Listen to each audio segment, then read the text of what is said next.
சண்டை இல்லாத புருஷன் பொண்டாட்டி இருக்கவே முடியாதுங்க. அதெல்லாம் இருந்தாதான் நல்லா இருக்கும். ஒரு ஆர்குமெண்ட் இல்லாம ஒரு நல்ல விஷயம் நடக்கவே நடக்காது. புரியுதுங்களா? எல்லாத்துக்குமே நம்மளும் ஜால்ரா போட முடியாது.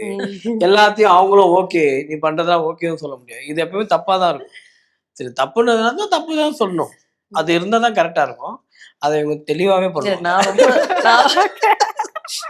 எல்லாமே நல்லா சொல்லுங்க. அதான் பாருல. ஆனா அப்பா நீ இருக்கல இதுதான் இவட்ட பிரச்சனையே. சிரிச்ச மாதிரி எல்லாம் கேட்டு வர கரெக்டா எங்க அந்த அதை குத்தமா குத்தி விட்டுருவாரு அந்த மாதிரி. நான் கொஞ்சம் ஸ்ட்ரெயிட் ஃபார்வர்டா நார்மல் சொல்லும்போது லாஸ்ட் சொல்லுக்கப்போ நிறைய கத்துக்கணும். நான் வந்து டக்கு ஸ்ட்ரெயிட் ஃபார்வர்டா டக்குன்னு ஓப்பனா சொல்லிட்டு உட்காந்து ஆர்குமெண்ட் பண்ணி சண்டை போட்டுட்டு இருப்போம். இவர் அப்படின்னா எல்லாத்தையும் மைண்ட்ல வச்சுக்குவாரு. இந்த மாதிரி இந்த எல்லாம் நல்லதான் பாடி கடைசியில அது சொல்றதா சொல்லிடுவாரு.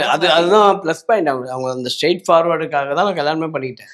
ஓகே உண்மையா சொல்றேன். அவங்க வந்து எப்படின்னா இது தப்புன்னா தப்பு, பிடிக்கலன்னா பிடிக்கலன்னு சொல்லுவாங்க.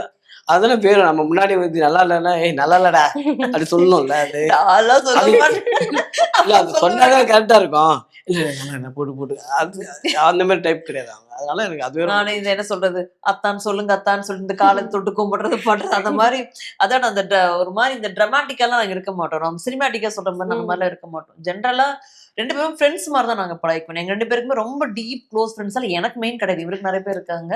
ஸோ எதனால இவர்கிட்ட தான் ஷேர் பண்ணுவேன். ஒரு பிளஸ் ஆர் மைனஸ் என்ன சொல்லட்டும் ஒருத்தங்க ஒரு கமெண்ட் அடிச்ச கூட இவர்கிட்ட தான் சொல்லுவேன். இந்த மாதிரி பண்றாங்க பாப்பா என்ன பண்ணலாம் அப்படின்னு. அதை விடுன்னு அதை ஒரு சஜஷன் இவர் கொடுப்பாரு. அந்த மாதிரி ஒரு ஃப்ரெண்ட்லி கேரக்டர் தான். ஸோ நாங்க ஹஸ்பண்ட் அண்ட் ஒய்ஃபா ப்ளே பண்றத விட நாங்க ஃப்ரெண்ட்ஸா ப்ளே பண்றதா எங்க ஃபேமிலியில அதிகமா இருக்கும்.